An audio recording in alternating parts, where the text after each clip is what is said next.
إن الحمد لله نحمده ونستعينه ونستغفره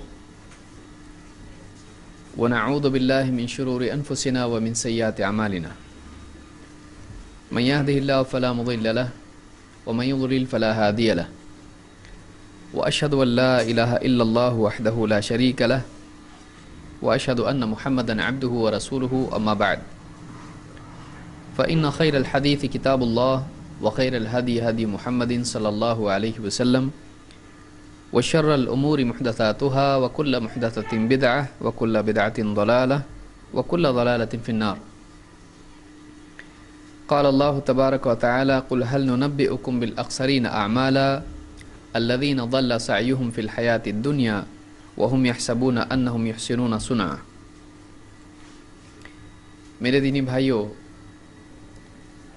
اللہ رب العالمین نے انسان کو ایک بہت قیمتی زندگی دی ہے اور انسان کو بہت ساری صلاحیتیں دی ہیں. اس کو زندگی دی ہے، اس کو موقع دیا ہے تاکہ اس موقع کا وہ صحیح استعمال کر کے آخرت کی زندگی میں کامیاب ہو جائے. دنیا کی زندگی وقتی ہے، آخرت کی زندگی ہمیشہ باقی رہنے والی ہے. اس زندگی میں انسان کی دنیا کی زندگی کے مطابق اس کو اچھا یا برا بدلہ دیا جائے گا. ایک انسان اگر دنیا میں واقعی صحیح زندگی گزار کے جائے تو آخرت میں جانے کے بعد اس کو اس زندگی کی بنیاد پر، ایمان اور عمل کی بنیاد پر اللہ کی طرف سے بہت بڑا انعام دیا جائے گا. ہمیشہ کی جنت اس کو ملے گی جس میں اس کی تمام چاہتیں پوری ہوں گی. لیکن اگر اس زندگی کا اس نے صحیح استعمال نہیں کیا، اگر اس زندگی میں وہ اپنی خواہشات کے پیچھے پڑا رہا، اپنی مرضی کو دین بنا کر اس پر چلتا رہا، تو زندگی بھی ختم ہو جائے گی اور موقع بھی ختم ہو جائے گا. ایک ایسا موقع جو واپس ملنے والا نہیں ہے. اس لیے اس زندگی کا غلط استعمال کرنے والا آدمی بہت بڑے خسارے، گھاٹے، نقصان میں ہے. اس زندگی کو صحیح استعمال کرنا چاہیے. ایک ایک دن آدمی کے ہاتھ سے نکلتا جاتا ہے اور وہ کل پر ٹالتا رہتا ہے کہ کل سے انشاءاللہ میں اچھی زندگی جیوں گا، جو کام میں نے نہیں کیے ہیں میں وہ کل کروں گا. اور اسی طرح سے ایک ایک دن اس کی زندگی کا نکلتے نکلتے پوری زندگی ہاتھ سے نکل جاتی ہے. وہ کل کبھی آتا نہیں ہے. آدمی بھرم میں رہتا ہے، شیطان اس کو غفلت میں ڈالے رکھتا ہے، نفس کی خواہشیں پوری ہوتی رہتی ہیں اور مقصد پورا نہیں ہوتا. اس مقصد کے لیے جینا یہ سب سے بڑی عقل مندی ہے. اور ختم ہونے والے وقت کے بارے میں سمجھداری سے فکر کرنا یہ سب سے بڑی عقل مندی ہے. ہمارے پاس وقت زیادہ نہیں ہے. معلوم نہیں کب موت کا فرشتہ آ جائے اور دنیا سے ہم کو جانا پڑے. کب موت آئے، کب فرشتہ آ جائے، کب ہم دنیا سے آخرت کی زندگی میں چلے جائیں، کوئی ہم میں سے نہیں جانتا ہے. لیکن یہ ہر ایک کے ساتھ ہونے والا ہے. ہم میں سے کوئی آدمی اللہ نے ایسا نہیں پیدا کیا جس کے لیے موت نہیں ہے. ہم میں سے کسی کو اللہ تعالیٰ نے ایسا نہیں بنایا ہے کہ وہ ہمیشہ جینے کے لیے آیا ہے. بڑے بڑے لوگ آئے، مالدار لوگ آئے، پڑھے لکھے لوگ آئے، بادشاہ آئے، نبی آئے، لیکن وہ بھی دنیا سے چلے گئے. یہاں پر کوئی رہنے کے لیے آتا نہیں ہے. تھوڑے دن وہ یہاں رہتا ہے، اس کے بعد یہاں سے اس کو جانا ہے. تو اس زندگی کی قدر کرنا واقعی سمجھداری ہے، اور اس زندگی کو ضائع کر دینا سب سے بڑی جہالت، سب سے بڑی نادانی ہے، کیونکہ اس کے علاوہ اپنے پاس کوئی موقع ہے ہی نہیں. مثال کے طور پر ایک آدمی ہے، اس کے پاس ایک سامنے خزانہ ہے اور اس کے ہاتھ میں اس خزانے کی چابی ہے. اب اگر وہ آدمی اس چابی کو پانی میں، دریا میں، سمندر میں پھینک دے، اب بتائیے اس سے زیادہ جاہل کون ہوگا کہ اس آدمی نے اس خزانے کی چابی سمندر میں ڈال دی، اب وہ خزانہ اس کو نہیں مل سکتا ہے. یہ جو زندگی ہماری ہے، یہ جو جسم، یہ جو عقل، یہ جو صلاحیت، یہ سب کچھ جو اللہ نے ہم کو دیا ہے، یہ اس چابی کی طرح ہے۔ ہمارا وقت، ہماری زبان، ہماری آنکھیں، ہمارا جسم، ہمارا ہاتھ پاؤں، ہمارا عمل، وہ اس چابی کی طرح ہے۔ اگر ہم اس کو ایسی جگہ برباد کر دیں جس سے کچھ فائدہ ہونے والا نہیں، جیسے سمندر میں ڈال دیں، پانی میں ڈال دیں، زمین میں دفن کر دیں، تو اس سے تالا کھلنے والا نہیں ہے، اس سے اس خزانے کا، جنت کا دروازہ کھلنے والا نہیں ہے۔ اگر واقعی اس کو صحیح جگہ استعمال ہم کرتے ہیں تو جنت کی نعمتیں ہمیشہ کے لیے ہمارے لیے آسان ہو جاتی ہیں۔ لیکن اس میں یاد رکھنے کی چیز یہ ہے کہ زندگی میں عام طور سے لوگوں کے دو مسئلے ہوتے ہیں۔ ایک تو یہ کہ جنت کی طلب کا وہ جذبہ نہیں ہوتا ہے جو ہونا چاہیے، اور بعض اوقات وہ جذبہ ہوتا ہے لیکن اس جذبے کے بعد جو آدمی عمل کرتا ہے وہ عمل صحیح نہیں ہوتا ہے۔ ایک آدمی، اس کے پاس چابی ہے اور وہ خزانے کا تالا کھولنے کے لیے تیار نہیں، بس بیٹھا ہوا ہے، کیا اس کو خزانہ ملے گا؟ نہیں، اس کو کچھ بھی ملنے والا نہیں ہے۔ اس کے پاس چابی ہے لیکن وہ اس تالے کو کھولنے کی محنت کرنے کے لیے تیار نہیں ہے۔ زیادہ کام کچھ ہے نہیں، بس تھوڑا سا کام ہے، لیکن وہ اتنا سست ہو چکا ہے کہ وہ اپنی جگہ پر بیٹھا اور چاہ رہا ہے کہ تالا اپنے آپ کھل جائے اور اس کی ساری نعمتیں اس کے سامنے آ جائیں، ساری خزانے کی چیزیں اس کے سامنے آ جائیں۔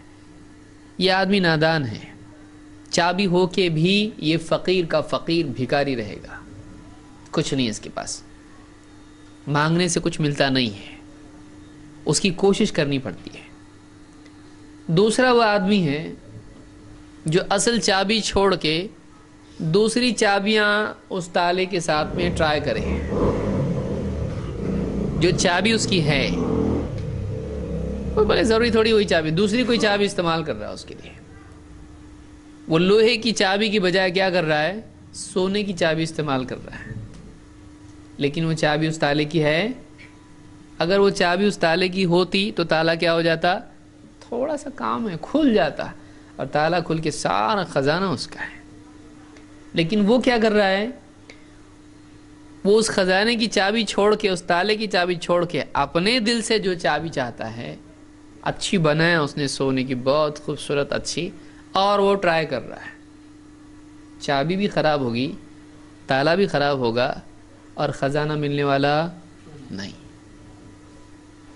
وہ آدمی بھی محروم ہے، یہ آدمی بھی محروم ہے۔ وہ بھی فیل ہو گیا، اس کے پاس چابی ہو کے وہ فیل ہو گیا، اور یہ آدمی کوشش کر کے فیل ہو گیا۔ دیکھیے دو پرابلم ہے۔ ایک آدمی وہ ہے جس کے پاس چابی ہے لیکن اس نے کیا نہیں کیا؟ کوشش نہیں کیا خزانہ پانے کے لیے، تو چابی ہو کے بھی وہ فیل ہو گیا۔ دوسرا آدمی وہ ہے کہ جس نے محنت کی لیکن غلط چابی استعمال کی، محنت کر کے یہ فیل ہو گیا۔ یہی حال ان دو لوگوں کا ہوتا ہے جو دنیا میں علم ان کے پاس ہوتا ہے، جنت کا راستہ ان کو معلوم ہوتا ہے، ان کے پاس وہ ساری باتیں ہوتی ہیں کہ وہ کیا کر کے جنتی بن جائیں، لیکن ان کا حال یہ ہے کہ چابی ہے لیکن جیب میں ہے، اور چاہ رہے ہیں کہ تالا اپنے آپ کھل جائے اور کوئی بلانے والا ان کو اندر بلائے۔ وہ اللہ سے امید کی بنیاد پر چاہتے ہیں کہ اللہ ہم کو جنت میں ڈال دے، وہ اس کے لیے عمل کرنے کے لیے تیار نہیں ہے۔ وہ جانتے ہیں کیا عمل ہے جنت میں لے جانے والا، لیکن عمل کرنے کے لیے تیار نہیں ہے۔ سستی سب سے بڑی بیماری اس دور کی سستی ہے، سب سے بڑی بیماری۔ آدمی گھر میں بیٹھا ہے، اذان ہو رہی ہے، جا سکتا ہے لیکن کیوں نہیں جا رہا؟ سستی۔ کچھ اس کی وجہ نہیں، بیمار ہے بھائی، ٹانگ ٹوٹی ہے، اور کیا مسئلہ ہے؟ کچھ بھی مسئلہ نہیں ہے، بس بیٹھا ہے ایسی کرسی پہ بیٹھا ہے، سستی۔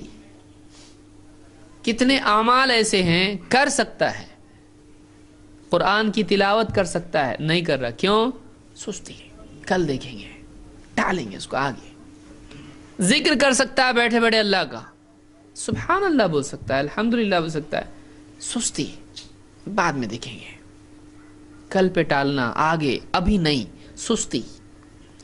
یہ بہت بڑا مسئلہ آج اس دور کا ہے, اور یہ آدمی کو, سستی چھوٹی چیز ہے, جہنمی بناتی ہے آدمی کو. کہ دھیرے دھیرے جب آدمی بے عملی کا عادی ہو جاتا ہے تو پھر عمل کرنا اس کے لیے بہت مشکل ہوتا ہے. پھر کوئی آ کے اگر ہاتھ پکڑ کے چل نماز کو, تو آدمی اتنا زیادہ عادی ہو چکا ہے بے عملی کا, بولتا تو چل میں آیا, جا تو میں آتا, نہیں جاتا ہے, وہ ادھر ہی بیٹھا رہے گا, وہ جا کے آ بھی جاتا. کئی دن نمازیں, کئی دن کے عبادات, کئی دن کی تلاوتیں, ذکر, اور کیا کچھ نہیں. پھر بے دینی میں اس کو لذت آنے لگتی ہے. سستی, جاننا لیکن نہیں کرنا, ایک مسئلہ یہ ہے. دوسرا مسئلہ کیا ہے؟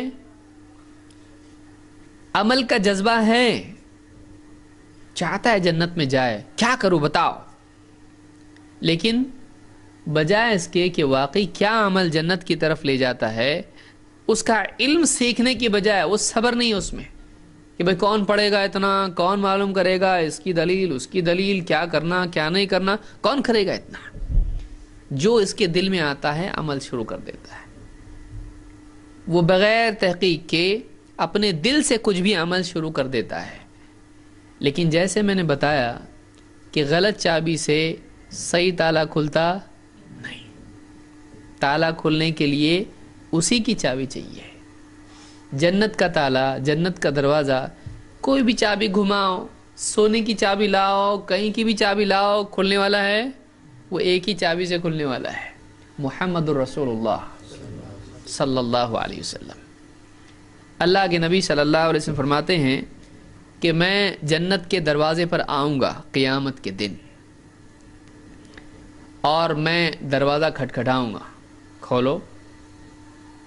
اندر سے جو اس کا دربان ہے, جو محافظ ہے اس دروازے کا جنت کے, اندر سے پوچھے گا کون ہے؟ اللہ کے نبی صلی اللہ علیہ وسلم جواب دیں گے محمد, اپنا نام بتائیں گے.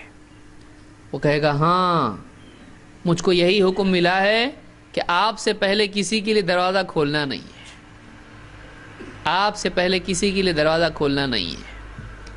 دروازہ جنت کا کھلے گا تو ایک نام سے کھلے گا, کیا نام ہے وہ؟ محمد صلی اللہ علیہ وسلم. اب ہم کسی اور باپ دادا سے کھولنا شروع کر دیں, اس کو پیر صاحب سے کھولنا شروع کر دیں, اس کو خواہشات سے کھولنا شروع کر دیں. میرا دل بولتا ہے کھل جا, وہ کھلنے والا ہے؟ اللہ کے لیے کھل جا, نہیں کھل سکتا. اس کے لیے ایک نام ہے محمد, اور اللہ نے وہی حکم دیا ہے, اللہ ہی کھولے گا, اور کون کھولے گا؟ اللہ کی مرضی کے بغیر کچھ ہوتا نہیں ہے. وہ داروغہ ہے وہاں پہ, محمد صلی اللہ علیہ وسلم خود بھی کھلوا رہے ہیں اس کو نہیں, آپ کا نام سن کے وہ کھولے گا, اللہ کے حکم سے کھولے گا. تو آج ہم دوسری چیزوں سے چاہ رہے ہیں کہ جنت ہمارے لیے کھل جائے, وہ ہونے والا نہیں ہے. تو پہلا پرابلم یہ ہے کہ آدمی جانتا ہے لیکن کرتا نہیں ہے. دوسرا پرابلم یہ ہے کہ آدمی کرتا ہے عمل, لیکن وہ عمل نہیں کرتا ہے جس سے واقعی فائدہ ہوتا ہے. ایسا عمل اللہ کے نزدیک مقبول نہیں ہے. آپ ریلوے اسٹیشن پہ گئے, اب ٹرین آپ کی آئی نہیں, اب تک آپ کے بچے نے آپ کا ہاتھ کھینچ کے بولا ابو وزن کرنا ہے مجھ کو, اپنا وزن کرنا ہے, ٹھیک ہے چلو میں بھی کرتا ہوں. گئے آپ, مشین رکھی ہوئی سامنے, آپ کے گھر کی مشین ہے نہیں, بنانے والے نے اس کو بنایا ہے, آپ کی مشین نہیں ہو. کیا کرنا پڑتا ہے؟ وہاں پڑھا آپ نے, اس پہ لکھا ہوا ہے 1 روپے کا سکہ, 50 پیسے کے 2 سکے. جو کمپنی نے طے کیا ہے وہ بتا دیا بھائی یہ سکے ڈالو اور ٹھہرو, اس کے اوپر وزن آپ کا آ جائے گا. کچھ زیادہ کرنے کی ضرورت نہیں, خالی کیا کرو آپ 1 روپے کا سکہ ڈالو اس میں, کچھ کرنے کی ضرورت نہیں ہے. اب آپ بولے میرے پاس 1 روپے کا سکہ تو ہے نہیں, میرے پاس 10 روپے کی نوٹ ہے. 10 روپے گئے تو بھی چلتا, بچہ بہت ضد کر رہا میرا. 1 روپے کا سکہ نہیں ہے, 1 روپے چھوٹا ہے, 10 روپے بڑے ہیں. 10 روپے کی نوٹ آپ نے نکالی, لے لے گڈو کا وزن. آپ دیکھ رہے آ رہا نہیں, آ رہا نہیں, آ رہا نہیں, وزن کیوں نہیں آ رہا؟ جلدی آنا چاہیے. 1 روپے والوں کا آ جاتا. 10 روپے دیا ہے بھائی, اور پہلے آنا چاہیے, اور شکریہ بھی آنا چاہیے بھائی. 10 روپے دیا آپ نے, کچھ آ رہا ہے, مشین کی آواز بھی نہیں آ رہی, اندر کچھ پروسیس ہی نہیں ہو رہا ہے. ادھر ادھر آپ دیکھے, آئے گا. یہی حال اس جاہل کا ہوتا ہے جو آدمی کمپنی جو طے کی ہے اس سے ہٹ کے کچھ کرنے کی کوشش کرتا ہے. انسان کو پیدا کس نے کیا ہے؟ اللہ نے بنایا اس کو. جنت کس نے بنائی؟ اللہ نے بنائی. جنت میں جانے کے لیے جو سکہ چلنے والا ہے, آپ دوسرا کچھ بھی کرو, زیادہ کرو, زیادہ نہیں چاہیے, جو ہم بولے وہ چاہیے. آپ بتائیے 10 روپے بڑے ہیں کہ نہیں ہیں, اور 1 روپیہ چھوٹا ہے. 1 روپے سے آ رہا, 10 روپے سے کیوں نہیں آ رہا؟ آنا چاہیے کہ نہیں آنا چاہیے؟ آنا چاہیے نا. 10 روپے سے تو 10 بار آنا چاہیے. 2 3 4. مشین جس نے بنائی ہے اس نے ایسی بنائی ہے کہ اگر 1 روپے کا سکہ ڈالتا ہے تو ٹھیک, پھر کچھ بھی ڈالے یہ 1 روپیہ ہی ہے, اسی سے آنا چاہیے. دوسرا کچھ بھی ڈالتا ہے اس کو وزن دینے کا نہیں. اللہ کے نبی صلی اللہ علیہ وسلم نے جو عمل سکھایا ہے اس سے زیادہ آدمی اپنے دل سے کچھ کرے وہ اللہ کے ہاں مقبول نہیں ہے. مقبول وہی ہے جو اللہ کو پسند ہے. پھر چاہے اپنی طرف سے آدمی زیادہ کرے, اللہ کو پسند نہیں ہے. اللہ کو اس سے کم بھی نہیں چاہیے, اس سے زیادہ بھی نہیں چاہیے. جیسا بتایا ویسا ہی کرنا پڑے گا. جیسا بتایا ویسا کرنا پڑے گا. اپنے دل سے کچھ کر سکتے ہیں ہم لوگ؟ نہیں. اسی کا نام اسلام ہے. اسلام کیا ہے؟ اللہ کی مرضی کے تابع اپنی مرضی کرنا. اسلمہ کے معنی کیا ہے؟ تابع ہو جانا, فرما بردار ہو جانا. اذ قال له ربه اسلم قال اسلمت لرب العالمین. اللہ تعالیٰ فرماتا ہے میں ابراہیم علیہ السلام سے جب اللہ نے کہا اسلم, اسلم, اسلام کا لفظ اسی سے تو بنا ہے, اسلمہ, اسلم, اسلام لے آ, فرما بردار ہو جا. قال اسلمت لرب العالمین. ابراہیم علیہ السلام نے کہا ہاں میں رب العالمین کا فرما بردار ہو گیا, میں رب العالمین کا فرما بردار ہو گیا. وہ سارے عالمین کا رب ہے. سورج اس کی مرضی سے چل رہا ہے, چاند اس کی مرضی سے چل رہا ہے. سورج کبھی بولتا ہے 1 دن میں 2 بار آتا میں, چاند بولتا ہے 1 مہینے میں 2 بار آتا میں. نہیں, اس کی ترتیب ہے, اس کی ترتیب ہے. اللہ نے ہر ایک کے لیے قاعدہ قانون بنا کے رکھا ہے. پوری کائنات ویسی چل رہی ہے. آگ جلاتی ہے, پانی بجھاتا ہے, قاعدہ اللہ نے بنا کے رکھا ہے. اللہ نے جو قاعدہ بنایا ہے پوری کائنات اس سے ہٹ نہیں سکتی ہے, اس کی پابند ہے. ہم پابند بن جائیں یہ ہماری سعادت ہے. کائنات کا نظام صحیح کیوں چل رہا؟ صحیح چل رہا ہے اس وجہ سے کہ وہ تھوڑا بھی آگے پیچھے نہیں ہوتے ہیں. جیسا اللہ نے بتایا ہے ویسا ہی چلتے ہیں. جیسا اللہ نے بتایا ویسا چلتے ہیں. جو ترتیب اللہ نے رکھی ہے اس کی پابند پوری کائنات ہے. انسان سے کیا مطالبہ ہے؟ تو بھی ایسے ہی پابند ہو جا. جیسا سارے پابند ہیں تیرے سوا, تو بھی پابند ہو جائے. اپنی مرضی چھوڑ, اپنی مرضی چھوڑ, اللہ کی مرضی اختیار کر. اللہ کی مرضی کے تابع اپنی مرضی کو کر دے. بس اتنا ہی کرنے کی ضرورت ہے. میرا دل ہی چاہتا ہے میں یوں کروں گا, میرا ایسا ہے, میرا. اللہ جو بتاتا وہ کر. اس وقت مجھ کو کیا کرنا چاہیے؟ اللہ کی مرضی دیکھ. اللہ تجھ سے کیا چاہتا ہے؟ اپنے سارے پلاننگ، اپنی ساری ترتیب، اپنی خواہشات، اپنی چاہتیں، اپنے ارمان سب ہٹا، اللہ کیا چاہتا پہلے دیکھیں. اس کا نام اسلام ہے، یہ اسلام ہے. لیکن آج مسلمان کا کیا حال ہے؟ وہ اپنی چاہتیں پوری کرنے میں لگا ہوا ہے. مجھ کو ایسا کرنا ہے، مجھ کو یہ لینا ہے، مجھ کو توں کرنا ہے، جو کرنا ہے. زندگی نکل جاتی، کچھ ملتا نہیں. کتنے لوگ آئے کروڑ پتی بننے کے لیے، آپ انٹرویو لو راستے میں کھڑے ہو کے، ہر ایک کی کتنے تمنا ہے. اور آپ جا کے دیکھو ڈیڈ ہاؤس میں، اس کے گھر والوں کو پوچھے اس کا کیا چاہیے، اس کو کیا چاہیے تھا، وہ لسٹ بتائیں گے. ایک اس کا یہ پروگرام تھا، اس سال میں یہ کرنا تھا، اس کو اس کا کیا تھا، اس کا بھی یہ تھا، اس کا. جتنے لوگ دفن ہو رہے ہیں سب کے پرابلم تھے، سب کے پلاننگ تھے، سب کی تمنائیں تھی، سب کی آرزویں تھی، سب کے بہت کام باقی تھے. گئے، کام بھی گئے، تمنائیں بھی گئی، چاہتے بھی گئی، پلاننگ بھی گئے، سب گئے. دنیا رکی کسی کے لیے؟ سورج رکا، چاند رکا، ہوا رکی، گھر والے رکے. ایک مہینہ پہلے جس کے گھر میں جنازہ ہوا، اس کی دکان کھلی کہ بندے جا کے دیکھو. اس کے بچے اسکول جا رہے کہ نہیں، جا کے دیکھو. اس کی بیوی کچن میں پکا رہی کہ نہیں پکا رہی کھانا، جا کے دیکھو. سب اپنی جگہ کام کر رہے ہیں. یہ گیا، ساری پلاننگ گئے اس کے. اب اگر وہ اللہ کی مرضی پوری کر کے جاتا تو کامیاب ہوتا ہو. اس نے اللہ کے سوا کس کی مرضی پوری کیا؟ بیوی کی مرضی پوری کیا. مجھ کو یہ چاہیے، لیجئے. بیٹا ابو مجھ کو یہ چاہیے، لو. رشتہ دار اس کی شادی ہے، اس کو یہ دینا پڑے گا، لو، خوش ہوگا. سب کی چاہتیں پوری کیا اس نے، اپنی بھی کیا. یہ کھانے کو دل کر رہا، وہ پینے کو دل کر رہا، یہ پہننے کو دل کر رہا، یہ گاڑی چاہیے، یہ موٹر چاہیے، یہ کمپیوٹر چاہیے، یہ فلانی چیز چاہیے، یہ موبائل چاہیے. اپنی بھی چاہتیں پوری کیا. ایک چاہت پوری نہیں کیا اس نے.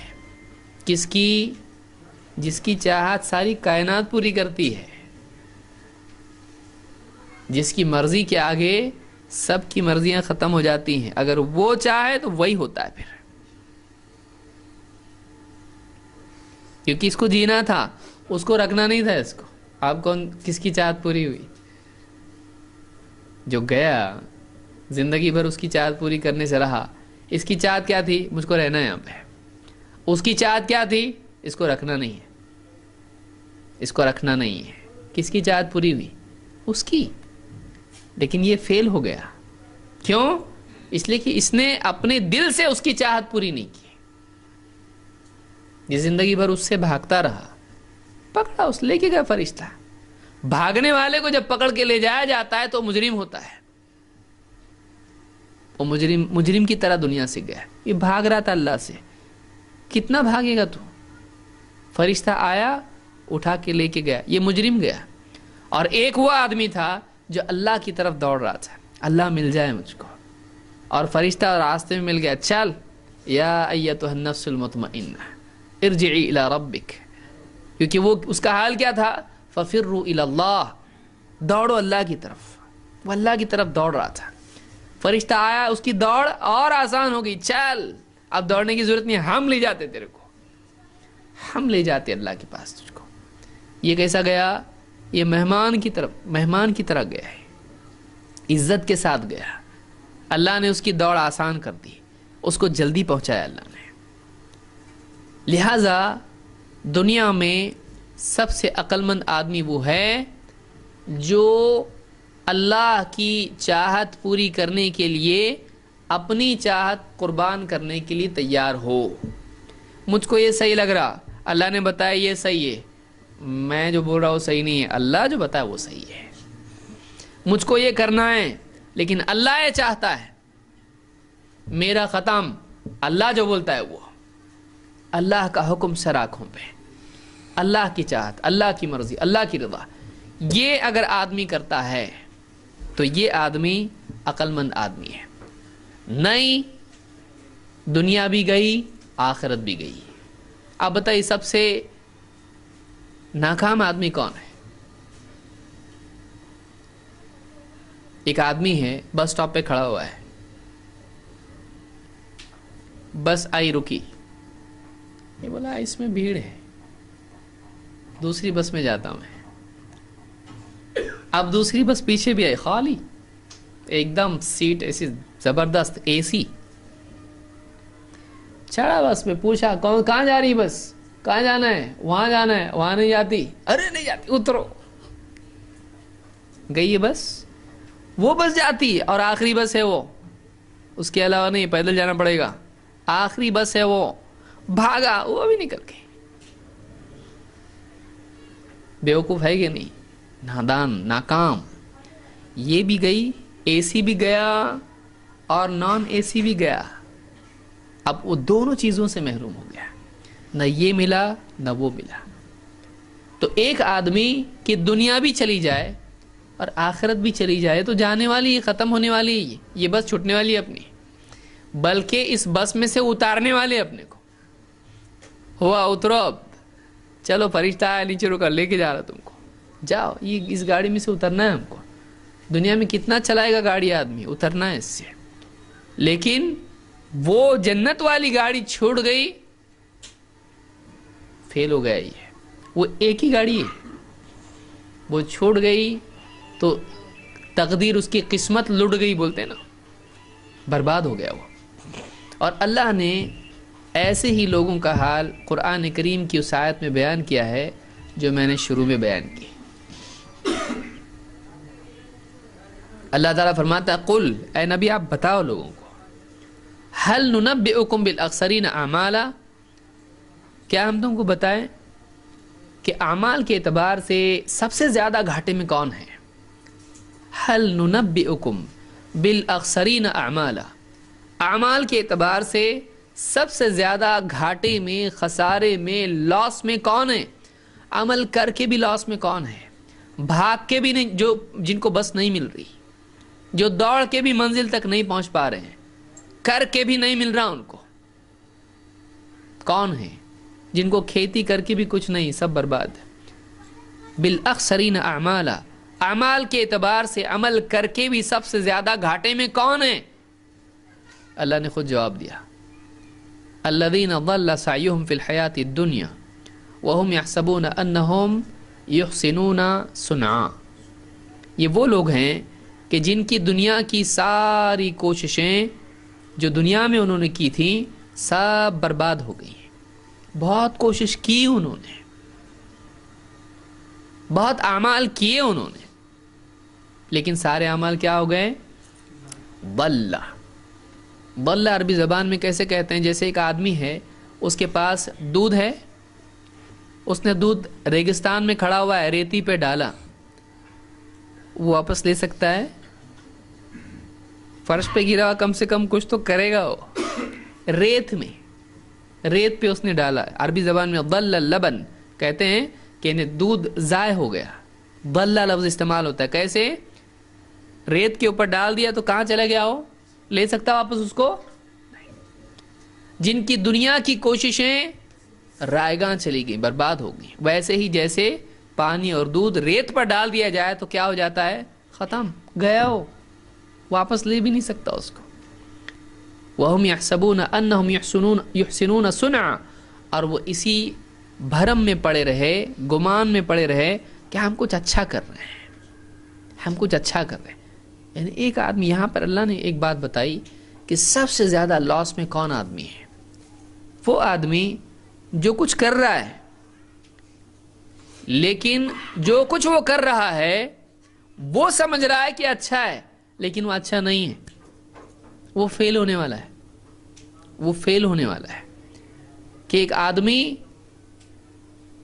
ایک عمل کر رہا ہے اور یہ سمجھتا ہے کہ اس کا انجام اچھا ہے, لیکن اس کا انجام اچھا نہیں ہے. تو ایسا آدمی کوشش تو کر رہا ہے, لیکن ایسا آدمی کوشش اپنی ہلاکت کی کر رہا ہے, اس کی کوشش ضائع ہونے والی ہے. اب بتائیے, ایک آدمی کر کے بھی فیل ہو کہ وہ دوڑ رہا ہے اور یہ سمجھ رہا ہے کہ میں یہاں دوڑوں گا تو بچ جاؤں گا. بھئی آگ لگی ہے,